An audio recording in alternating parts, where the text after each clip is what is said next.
I found this book in the library. It has English children's songs, but they are the same as the Norwegian ones.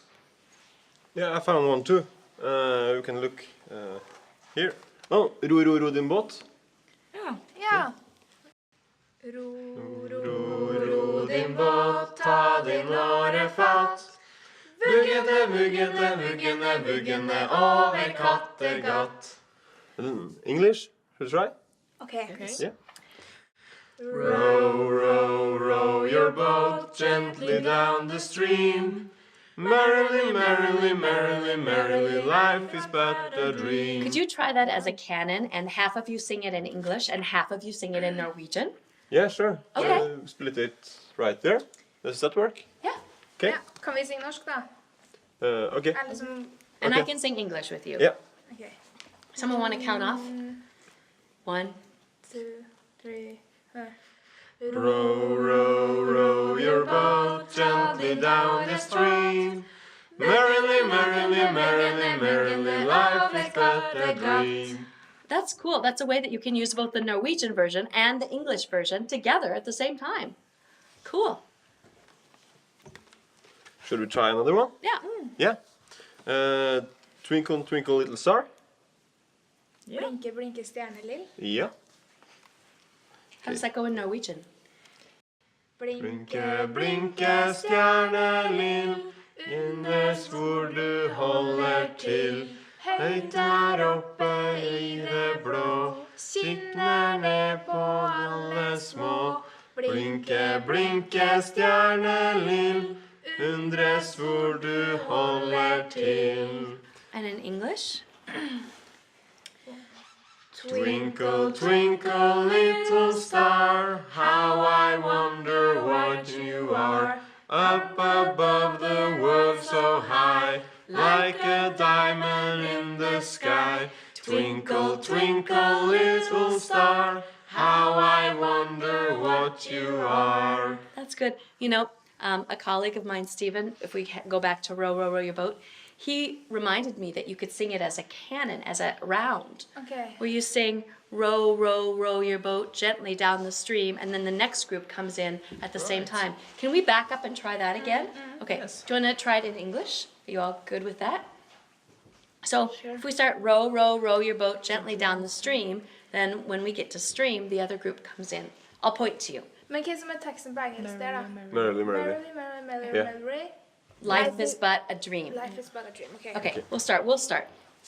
1, 2, 3, 4. Row, row, row your boat gently down the stream. Merrily, merrily, merrily, merrily, life is but a dream. Merrily, merrily, row your boat gently down the stream.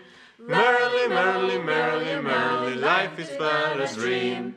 Merrily, merrily, merrily, merrily, life is but a dream. Isn't that cool? You can use that song in so many different ways. Did you find anything else in your book? I found Baba Black Sheep. Yeah? In Norwegian we have a song Baba Lille Lam. Yeah, how does that go? Baba Baba, lille lam, har du noe ull? Ja, ja, kjære barn, jeg har kroppen full. Søndagsklar til far, og søndagsklar til mor. Og 2 par strømper til bitte lille bror. Do you know when I moved to Norway, that was the very, very first song I ever learned? And it was really hard to remember. But Baba Black Sheep is the English version. Have you heard, Baba Black Sheep, have you any wool? Have you heard that before? Stephen, will you come on in and help me with that? Because I am a little cold. Hi, this is Stephen. Come on over here, Stephen. Okay. You can hop right in here. Can with you you? teach them how to sing Baba Black Sheep? Okay, let me sing each line first and then you copy me. I'm going to step out. Baba black sheep, have you any wool? Baba Black Sheep, have you any wool? Yes, sir, 3 bags full. Yes, sir, 3 bags full. 1 for the master and 1 for the dame.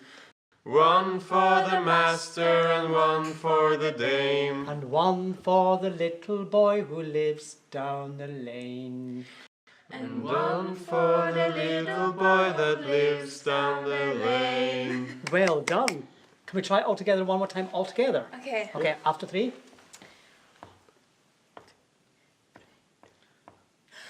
Ba, black sheep, have you any wool? Yes, sir, 3 bags full.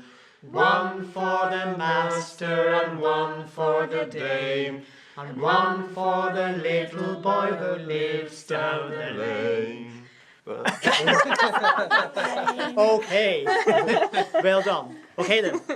Fantastic. Okay, Bye everyone. bye-bye.